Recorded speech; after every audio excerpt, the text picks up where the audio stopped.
아멘. 박수하도록 합니다. 할렐루야. 감사합니다. 오늘 주시는 말씀 보겠습니다. 구약 성경책 창세기 25장 23절 한 절만 보겠습니다.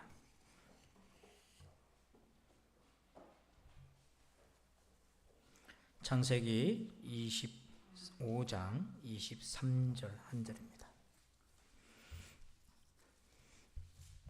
같이 한 목소리로 함께 봉독하겠습니다. 시작. 여호와께서 그에게 이르시되 두 국민이 내 태중에 있구나. 두 민족이 내 복중에서부터 나누리라. 이 족속이 저 족속보다 강하겠고 큰 자가 어린 자를 섬기리라 하셨더라. 아멘. 자, 오늘 언약 세 번째 제목을 같이 한번 읽어보실까요? 시작. 우크라이나 다음으로 위태로운 나라가 대만입니다. 이 대만이 중국으로부터 노골적인 전쟁 위협을 받고 있습니다. 대만은 중국이 가지지 못한 아주 귀한 반도체 산업의 핵심 기술들을 가지고 있죠. 근데 이제 대만이 유일하게 기댈 수 있는 나라가 미국인데요. 미국은 대만과 1954년도에 상호 방위 조약을 맺었어요.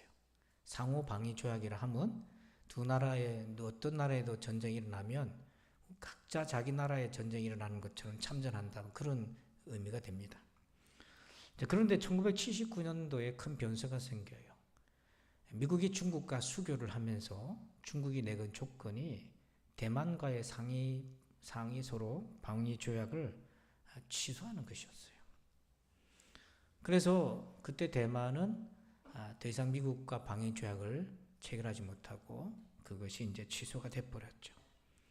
지금 그렇다고 미국이 내버려둔 건 아니고 다른 다양한 방식으로 독군에 있는데 전략적 모성이라는 개념으로 대만을 대합니다. 그게 뭐냐면 중국이 침공하면 도와주겠다는 건지 말겠다는 건지 확실한 답을 안 줘요. 그러나 우리나라는 1953년도에 미국과 한미 상호 방위 조약을 맺었어요. 그래서 우리나라에서 전쟁이 터지면 미국이 자동 참전하게끔 되어 있습니다. 그래서 서로 이렇게 보호하고 있는, 사실 우리가 보호를 받고 있는 거죠. 근데 이제 트럼프 대통령 이후에 방위비를 많이 올렸어요. 그래서 여러 가지 어려움을 가지고 있긴 합니다. 세상에 공짜가 어디 있겠습니까? 우리나라가 그래도 미국의 국익에 도움이 되니 이렇게 방위 조약을 맺고 도와주고 있지 않겠습니까? 분명히 힘이 됩니다. 자, 그런데 약속이라는 것은요, 누구랑 맺는가에 따라서 그 안정감의 급이 달라요. 우리보다 힘없는 나라랑 비슷한 나라랑 조약을 맺어본들 그게 무슨 안정감이 되겠어요? 어쩌면 짐이 될 수도 있겠죠. 근데 평상시에는 이 약속의 가치를 잘 몰라요. 근데 위기에 있다가 오면은 그 약속이 가져다주는 안정감은 큰 자산이 됩니다. 오늘 우리에게 안정감을 주는 것, 약속. 여러분 어떤 약속이 있습니까? 여러분을 지켜주고 돌봐주겠다고 하는 약속, 어떤 약속이 있습니까? 그게 바로 하나님과 우리가 맺은 약속의 관계라고 하는 것입니다. 여러분, 하나님의 약속 안에 저와 여러분이 들어있습니다. 미국이 우리를 지켜주는 것보다 더 구체적으로 와닿아야 되는데요, 이게. 믿음의 영역인지라. 그래서 신앙생활은요, 내가 하나님의 약속 안에 있다는 것을, 그 깊이와 의미를 날마다 기억하고 깨닫고, 그래서 다른 것에 기대 사는 것이 아니라 하나님의 약속 안에 머물기를 결단하고 그 약속 의지하며 사는 것이에요. 이게 껴있는 거예요. 그러니까 하나님과 내가 약속 맺었다는 게 뭐냐면 아주 간단해요. 하나님은 나의 아버지가 되시고 나는 하나님의 자녀가 됩니다. 그리고 나는 하나님의 나라를 상속받습니다. 여러분, 하나님의 나라는 상속받는 거예요. 상속은 누구한테 줍니까? 자녀한테 줘요.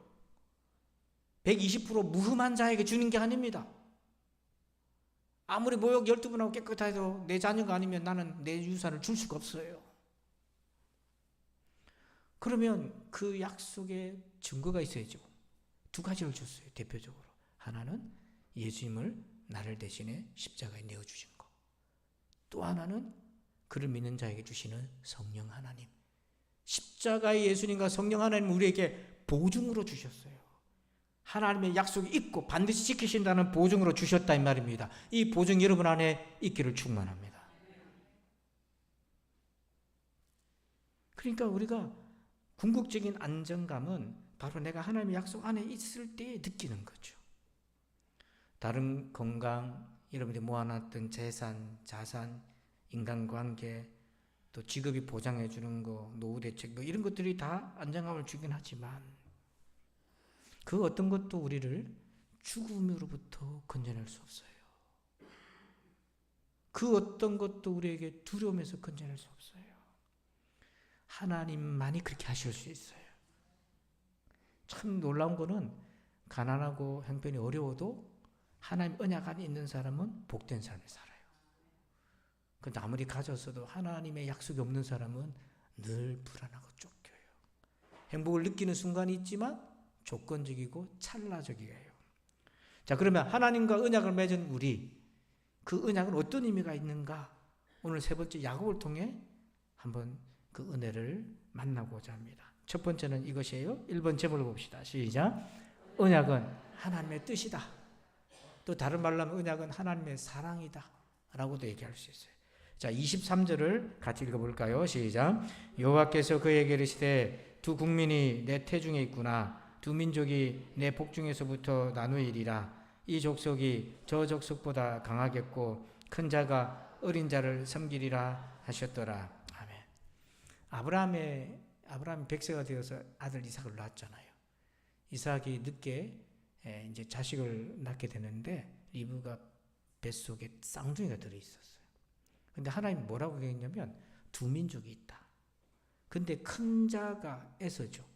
작은 자는 야곱인데 큰 자가 작은 자를 섬기리라. 이건 그 당시 사회 문화랑 안 맞는 거예요. 작은 자가 큰 자를 섬기는 거지. 뱃속에서부터 운명이 결정된 것처럼 하나님 얘기하셔요. 왜 이렇게 하나님이 야곱을 선택하셨을까? 왜 그렇게 하셨나? 우리는 태어나기 전부터 운명이 결정됐다. 그 얘기를 하려는 게 아니에요. 운명 결정론을 얘기하는 게 아니에요. 이건 저와 여러분이 약속의 자녀가 되는 조건을 얘기해 주신 거예요. 사도 바울이 이 말씀을 이렇게 해석해줘요. 로마서 9장 11절. 그 자식들이 에서와 야곱이죠. 아직 나지도 아니하고 뱃속에 있을 때입니다. 무슨 선이나 악을 행하지도 아니한 때에 택하심을 따라 하나님의 뜻이 행위로 말미암지 않고 선행이나 율법을 지키거나 이런 것이 아니라 오직 부르시는 이로 말미암아 서게 하려 하사 에서가 아닌 야곱을 선택하셨다는 거예요. 그러니까 저와 여러분의 언약 안에 들어가는 것은 저와 여러분의 어떤 장점이나 기여나 헌신이나 우리가 모든 선한 행위를 많이 해서가 아니라 하나님이 그렇게 선택하셨다는 거예요. 그 하나님의 부르심인 거예요. 그건 다른 말로 하나님의 은혜고 그건 하나님의 주권적인 결정이에요. 여기서 에서는 행위로 접근합니다. 내가 장남이니까 당연히 나는 그걸 가져야지. 그러다가 은혜로부터 떨어져 나가요. 야곱은 행위가 없어요. 근데 은혜로 다가서기 시작합니다. 에서 입장에서는 장자권은 자기 것이니까 도둑맞았고 속았다고 생각한 거예요. 근데 하나님은요, 야곱이 에서를 속인 게 아니라고 얘기해요. 다른 얘기하세요. 로마서 9장 13절에 이렇게 얘기해요. 기록된 바 내가 야곱은 뭐하고 사랑하고 에서는 미워하였다 하신 것 같으니라. 하나님이 미워하시기도 하나? 하나님 주권인데 그 의미는 이따가 나눌게요. 내가 야곱을 사랑한 거야. 에서는 자기가 속았다라고 생각한 거지만 그게 아니라 하나님이 야곱을 사랑하신 거죠. 이 말씀은 말라기에서를 인용한 거예요. 말라기서 1장 2절에 이스라엘의 국군이 기울어졌을 때예요. 그때 이스라엘 백성들이요 하나님께 원망을 많이 했어요. 여호와께서 이르시되 내가 너희를 사랑하였노라 하나 그렇게 하나 너희는 이르기를 주께서 어떻게 우리를 사랑하셨나이까 이렇게 되들은 거예요. 그때 하나님이 나 여호와가 말하노라 에서는 야곱이 형이 아니냐. 그러나 내가 야곱을 선택한 걸 뭐라고 얘기해요? 사랑했다. 근데 이 야곱이 누굽니까? 지금 이스라엘인 거야. 말라기서 말씀을 듣고 있는 이스라엘. 우리는 하나님의 사랑을 조건적으로 많이 생각하잖아요. 형통하고 번성하고 잘되고 자식들도 잘되고. 근데 국군이 막 기울어지는 이 시점에 이스라엘은 더 이상 조건적인 데서 하나님의 사랑을 찾을 수 없었어요. 그래서 하나님 언제 우리를 사랑했습니까? 라고 막 원망할 때 하나님이 너희가 야곱이 아니냐, 내가 너희를 선택한 게 아니냐. 그게 하나님의 사랑이라는 거예요.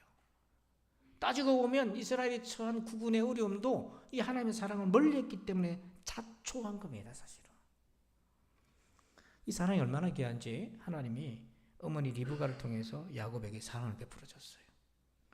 에서의 입장에서는 편애처럼 보여요. 근데 야곱에게는 하나님의 사랑이에요. 자, 여기서 오늘 자기의 위치가 에서의 위치에 있는 사람은 이런 하나님 이해할 수 없습니다. 하나님 불공평하고 편애한다고 생각할 수 있을 거예요. 왜냐하면 에서의 위치라고 하는 것은 행위의 위치인 거예요. 행위의 위치인 것은 내가 이만큼 노력했으니까 내가 이만큼 정당한 대가를 얻는 것은 당연하다라고 생각하는 거예요.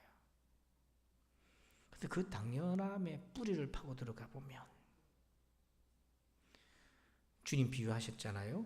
포도원 주인이 아침부터 일꾼들을 다 불러들였어요.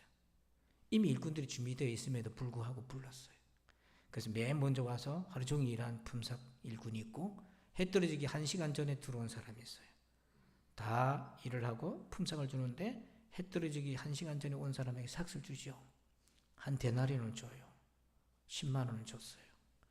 맨 아침에 와가지고 일찍 와서 많이 일을 한 사람은 계산을 합니다. 그러면 1시간에 10만 원이니까 곱하기 8시간 하면 80만 원 주겠네. 근데 주인은 10만 원만 줬어요. 원망을 하죠. 나는 아침부터 왔는데 저 사람하고 내가 똑같이 어떻게 할 수 있습니까? 근데 생각해 보세요. 이 사람이 아침부터 일할 수 있었던 것은 무엇 때문입니까? 주인이 뭐 해줬던 거예요? 불러줬고요. 약속을 그렇게 한 거예요. 한 데나리온 주겠다고. 공정은 없습니다. 공정이라는 말에 속으면 안 돼요. 공정은 없어요. 은혜가 있어요. 은혜가 있어요. 우리가 공정이라고 생각하는 모든 것들은 따지고 보면 은혜의 결과인 거예요. 그래서 에서의 위치에 있으면 하나님 이해가 안 되는 겁니다. 그러나 자기가 야곱의 위치에 있는 사람은 감사할 수밖에 없어요. 내가 한 것이 없는데 나를 불러가지고 하나님의 자녀로 삼아줬으니. 여러분, 우리가 예수 믿고 30년, 40년 교회 충성한다고 해서 그 자랑할 거 아무것도 없습니다. 그거 오히려 그렇게 일찍 불러주셔서 충성하게 하신 더 감사한 일인 거죠. 오히려 세상 떠날 날 얼마 남지 않았을 때 부름받았을 때 주님 앞에 나왔을 때 이제라도 부름받았으니 다행이다라고 생각하지만 진짜 은혜를 경험하면 뭡니까? 나 너무 억울하다. 진작에 예수 믿어야 되는데. 이게 당연한 거 아닙니까? 이게. 그래서 오늘 여러분의 위치는 어디예요? 에서의 위치예요? 야곱의 위치예요? 에서의 위치에 있는 사람은 하나님 이해 안 됩니다. 하나님이 도무지 이해가 안 돼요. 그러나 야곱의 위치에 있는 사람은 하나님 너무 감사한 존재인 거예요. 저와 여러분은 위치가 에서가 아니라 항상 야곱의 위치에 있음을 기억하시길 바랍니다. 이게 우리의 고정된 위치예요. 그래서 야곱이 형 에서로부터 도망치잖아요.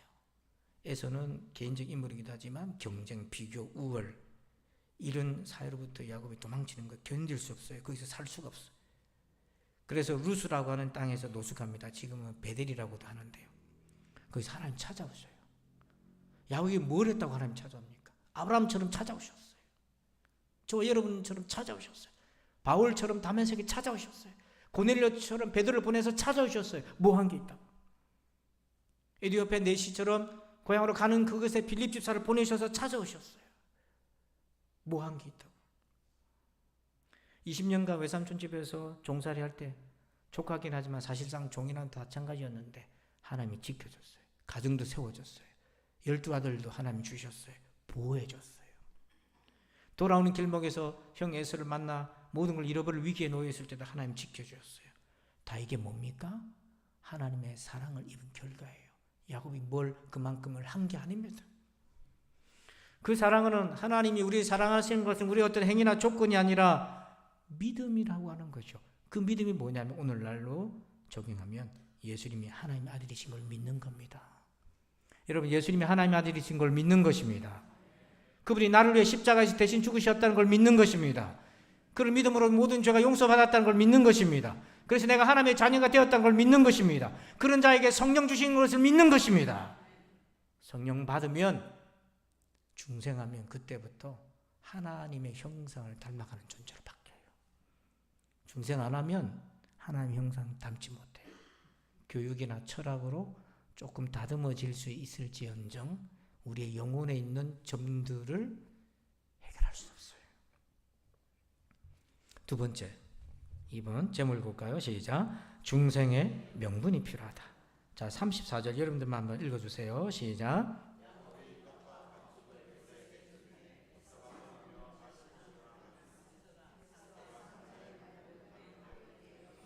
아멘. 제가 기회를 드리는 거잖아요. 일주일에 한 번 입으로 성경 한번 읽어볼 기회를.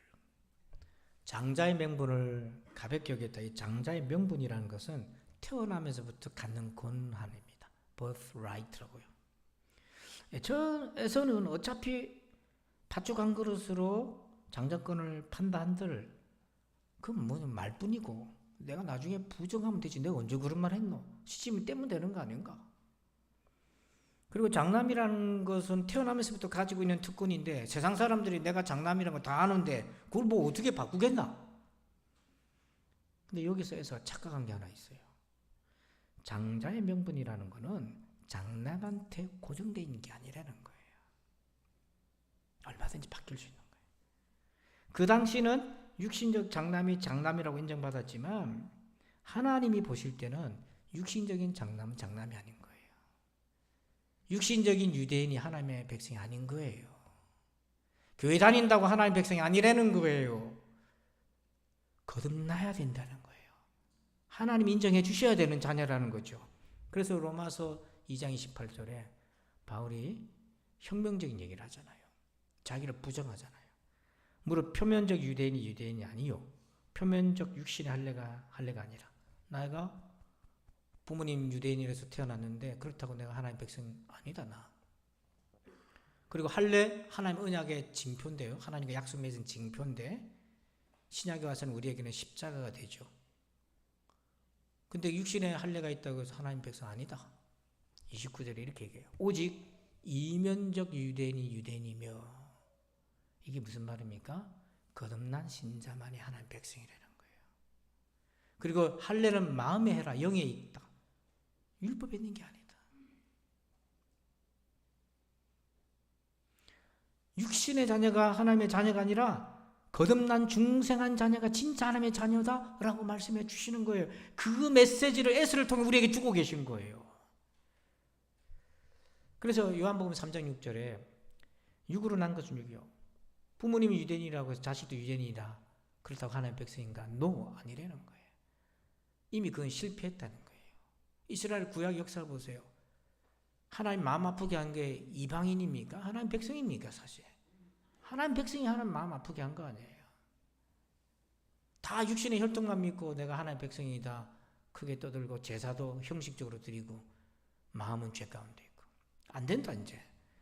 그래서 예수님 보내셨잖아요. 영으로 난 것은, 이 말은 성령으로 다시 태어난 사람은 영이니, 이 말은 진짜 하나님의 자녀가 된다. 그래서 요한복음 3장 7절에 영으로 난 것을 이렇게 표현하잖아요. 내가 내게 거듭나야 하겠다는 말을 놀랍게 여기지 말라. 유대인 율법학자 제자에게 너 거듭나야 돼. 중생한 자녀라야 돼. 장자권은 birthright, 태어나면서부터 갖는 거지만 중생은 faithright입니다. 믿음으로 얻는 거예요. 그게 하나님의 자녀의 특권이라는 거예요. 그게 바로. 그래서 에서는 육신의 특권은 있었는데 중생의 특권이 없었어요. 야곱은 육신의 특권은 없어서도 믿음으로 중생의 특권을 얻었어요. 그래서 하나님은 그가 가는 곳마다 함께 해주셨어요. 그가 어떤 처지 형편에 놓였든지 하나님은 야곱에게 약속을 지켜주셨어요. 믿음 안에 있었기 때문에. 여러분 자녀들 걱정이 많잖아요. 부모로서 해줄 수 있는 게 한계가 있지 않습니까? 독립된 인생인데 어떻게 합니까? 저렇게 냅두다가는 꼭 나 닮은 인간처럼 살 건데 저희 아버지가 저를 유독 엄하게 키웠다고 해요. 그 나중에 저희 어머니가 여보 보소 왜 그래 장남을 못 잡아먹어서 안달이요. 그랬더니 저희 아버지가 그랬다잖아요. 저놈이 나를 제일 많이 닮았어. 저희 아버지 별명이 이제 쉽게 얘기하면 서면의 백구도다 이렇게 생각하시면 돼. 그랬을 때 좀 상상을 발휘하시면 돼. 저놈이 나를 제일 많이 닮았다. 근데요, 하나님의 생명 그 속에 있으면 육신의 부모를 넘어서서 하나님을 아버지로 모시고 살게 돼요. 변화는 거기서 일어나는 거예요. 마지막 세 번째 제목 봅시다. 시작. 에서의 영을 조심하라. 자, 34절 에서의 영이 있어요. 그게 뭐냐면 장자의 명분을 가볍게 여기는 거예요. 가볍다는 말이 망령되이 여긴다, 멸시한다 이런 뜻이에요. 그러니까 하나님과 맺은 언약을 아무것도 아닌 것처럼 치부하는 거예요. 팥죽 한 그릇 정도. 도대체 에서가 무슨 생각으로 그렇게 했을까요? 36절에 그 힌트가 있어요. 27장 36절에. 이삭이 야곱에게 복을 다 물려줬어요. 에서인 줄 알고, 장남인 줄 알고. 근데 나중에 에서가 알고 와서는 아버지한테 하소연을 합니다. 그때 이렇게 얘기해요. 에서가 이르되 그의 이름을 야곱이라 함이 합당하지 아니하니까 그가 나를 속이면 이것이 두 번째니이다. 전에는 나의 장자의 명분을 빼앗고 이제는 내 복을 빼앗았나이다. 또 이르되 아버지께서 나를 위하여 빌복을 남기지 아니하셨나이까. 여기에 그가 나를 속임이 이것이 몇 번째라고요? 팥죽 먹을 때 자기가 팔았잖아요. 근데 지금 뭐라고 얘기하고 있습니까? 속았다고 얘기하는 거예요. 내 야곱한테 속은 거예요. 그때 더 나아가서 그가 나의 장자 명분을 빼앗았다고 그랬잖아요. 나 빼앗긴 겁니다. 내가 피해자예요. 이렇게 우기면 될 줄 알았는 거죠. 얼마나 가볍게 여긴 거죠. 우리도 그렇잖아요. 하나님의 자녀라는 명분을 가볍게 여기잖아요. 아이고 할 거 안 할 거 다 하면서 그래도 나는 하나님의 자녀야. 그래도 내 안에 예수님이 계셔. 여러분에게서 팥죽은 뭡니까? 죄책감이라는 것은 왜 생기냐면 죄가 있기 때문에 생기는 거잖아요. 죄책감을 안고 오면서 그걸 자꾸 죄책감을 주는 걸 하면서도 나는 하나님의 자녀야? 그거 내 팥죽이잖아요. 그렇게 가볍게 여기잖아요. 이게 에서의 영인데 이 에서의 영이 왜 이렇게 가볍냐면 그 안에 십자가가 없기 때문에 혹은 십자가가 힘해졌기 때문인 거예요. 예수님이 나를 위해 십자가에 달려 죽으셨다는 그 말할 수 없는 사랑의 무게를 떠안으면 그걸 어떻게 팥죽과 바꿔 먹습니까? 도대체. 또 한때는 이렇게 엄청난 무게감으로 십자가 은혜를 받았어도 은혜가 식어버리면 에서처럼 가볍게 여겨요. 별거 아닌 것처럼. 계속 익숙해져요. 근데 이것이 이스라엘에게 뿌리 깊게 스며들었어요. 사무엘상 2장 30절에 엘리 제사장 두 아들이 예배를 멸시했어요. 그때 하나님이 진노해서 이렇게 얘기해요. 이게 빨간 글씨만 한번 읽어볼까요? 한번 시작. 나를 존중히 여기는 자를 내가 존중히 여기고 나를 멸시하는 자를 내가 경멸하라. 거기 나를 멸시하는 자 이게 에서가 장자권을 멸시했다는 같은 단어예요. 이게 이스라엘 전반에 스며들기 시작해요. 레위기 26장 15절에 내 규례를 멸시하며 내 마음에 내 법도를 싫어하며 내 모든 계명을 준행하지 아니하며 내 언약을 배반할진대. 규례 말씀을 멸시하면 언약을 배반하는 삶으로 연결됩니다. 같은 거예요. 언약이 하나님 말씀이잖아요. 성도가 말씀 원리하고 가볍게 여기면 하나님의 자녀의 명분을 가볍게 여기게 돼요. 이사야 5장 24절에 이사야서는 이스라엘이 망하기 직전에 하나님이 살리려고 보낸 선지자잖아요. 그때 이스라엘의 영적 상황이 어땠나? 24절 끝에 보면 만군의 여호와의 율법을 버리며 이스라엘의 거룩하신 이의 말씀을 멸시하였습니다. 가볍게 여겼어요. 에스겔서 16장 59절에도 나 주 여호와가 이같이 말하노라 네가 맹세를 멸시하여 언약을 배반하였은즉 내가 네 행한 대로 네게 행하리라. 다 망했을 때는요 국군이 접어들었을 때는 백성들이 하나님과의 언약을 멸시했을 때예요. 에서의 영이 붙들렸을 때예요. 신약 성경에 이렇게 나와요. 갈라디아 3장 1절 같이 읽어봅시다. 시작. 어리석도다 갈라디아 사람들아, 예수 그리스도께서 십자가에 못 박히신 것이 너희 눈앞에 밝히 보이거늘 누가 너희를 꾀더냐. 유혹에 넘어가는 이유가 뭡니까? 십자가가 멀어지기 시작하는 거예요. 그러면 하나님의 자녀의 권세, 그 믿음의 특권이 에서처럼 팥죽 한 그릇도 안 되는 거예요. 가볍게 여겨지는 거예요. 여러분, 이스라엘이 망한 것은 아수르 바벨론 제국 때문에 망한 게 아닙니다. 힘이 없어서 망한 게 아니에요. 하나님 없이 역사를 보는 사람한테 이스라엘은 힘이 없어서 망했다, 내분 때문에 망했다라고 진단을 내리지만 성경은 그렇게 얘기하지 않아요. 이스라엘이 망한 것은 하나님과 관계가 파괴되었기 때문에 심판을 받은 것이다. 여러분, 우리가 신앙인이 말씀의 관점으로 인생과 역사를 조망해야 하잖아요. 여러분, 당장 우리나라가 어려움이 생기면 미국과 서방이 주변에서 도와줄 것입니다. 그러나 우크라이나를 보세요. 이미 일어난 전쟁에서 그 모든 대가들은 백성들이 다 감당하게 됩니다. 미국에 있어 우리가 안전한 거 아니에요. 저와 여러분의 개인과 이 나라의 삶은 우리가 힘을 키워서 부강해야 안전한 것이 아니라 하나님 앞에 바로 서야 되는 것입니다. 힘이 있어 견제는 할 수 있겠죠, 어느 정도. 근데 하나님이 울타리를 제거해 버리시면요, 그 아름다웠던 다윗과 솔로몬의 유산이 사나운 곰과 이리에 해코지 당하는 포도원처럼 되어버려요. 불확실해서 우리도 삶의 안정감을 얻기 위해서 저축도 하고 노후 대비도 하고 여러분들이 많이 신경을 쓰실 겁니다. 근데 인생이란 게 변수가 얼마나 많습니까? 생각지도 않은 일이 툭툭 터지고 여러분도 예측이 안 되잖아요. 불안하지 않습니까? 하나님 약속 안에 있으시기 바랍니다. 하나님의 약속 안에서 안정감을 찾으시기 바랍니다. 이게 우리의 믿음이에요. 그래서 오늘 야곱을 통해 우리에게 약속을 세 가지로 주십니다. 첫 번째는 언약은 하나님의 뜻이다. 하나님의 사랑이다. 두 번째, 중생의 명분이 필요한 거지. 교회 열심히 다니는 게 아니라 진짜 거듭나야지. 세 번째, 에서의 영을 조심하세요. 어느 순간에 우리 속에 들어와서 망하게 만듭니다.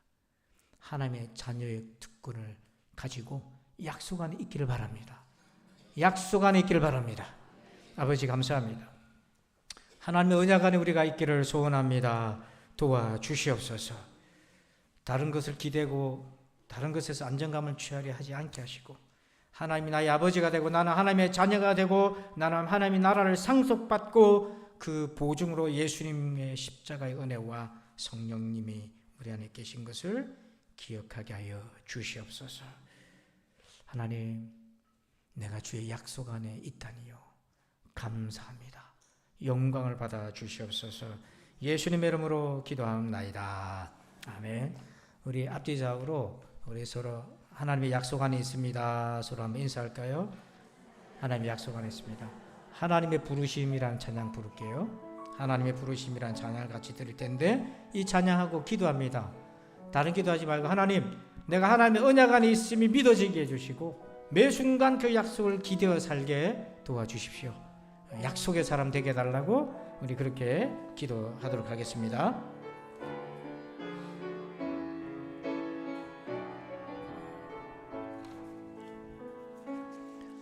하나님의 부르심에는 후회하심이 없네.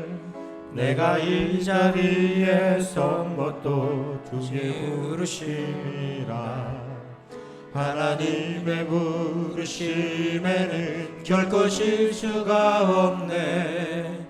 나를 부르신 하나님의 신실하심을 믿네. 날 부르신 뜻 내 생각보다 크고, 날 향한 계획 나의 지혜로 측량 못하나 가장 좋은 길로 가장 완전한 길로 오늘도 날 이끄시 믿네. 작은 나를 부르신 뜻을 나는 알 수 없지만 오직 감사와 순종으로 주의 길을 가리라. 때론 내가 연약해져도 주님 날 도우시니 주의 놀라운 그 계획을 나는 믿으며 살리. 날 열으신 뜻 내 생각보다 크고 날 향한 계획 나의 지혜로 측량 못하나 가장 좋은 길로 가장 완전한 길로 신실하신 주를 날 부르신 뜻 날 부르신 뜻 내 생각보다 크고 날 향한 계획 나의 지혜로 측량 못하나 가장 좋은 길로 가장 완전한 길로 신실하신 주를 찬양해. 기도합시다. 오늘 말씀 가지고 기도하면 하나님이 약속 안에 내가 있음을 믿어지게 하옵소서. 이 믿음을 주옵소서. 우리 같이 합심해서 한번 기도하겠습니다. 아버지 하나님 감사합니다. 내가 하나님의 약속 안에 있음이 믿어지게 하옵소서. 이 믿음을 주옵소서. 하나님 나의 아버지가 되시고 내가 하나님의 자녀가 되었고 나에게는 하나님의 나라가 상속되어 있으며 그 증거로서 예수님의 십자가의 은혜와 성령 하나님이 내 안에 계신 것을 의심하지 않게 하여 주옵시고 이 약속을 붙들고 살게 하옵소서. 언약의 백성으로 살아가게 하여 주옵소서. 약속의 자녀로 살게 도와주시고 다른 것을 기대어 살지 않게 하시고 오직 하나님을 기대어 살게 하여 주시고 오직 하나님을 의지하며 살게 하여 주옵소서. 우리의 자녀들 어디에서 무엇을 하든지 이 언약 안에 있는 우리의 자녀들로 삼아 주옵소서. 주님 감사합니다. 주님 홀로 영광 받아 주옵소서. 이제는 우리 구주 예수 그리스도의 은혜와 하나님 아버지의 그 크고 놀라우신 사랑하심과 성령님의 감화감동 교통의 충만하심 역사하심이 하나님의 약속 안에 있음을 내가 주의 언약 안에 있음을 믿고 의지하며 기대어 살기를 소원하는 우리 모든 신자들 위해 이제부터 영원토록 함께 계실지어다. 아멘.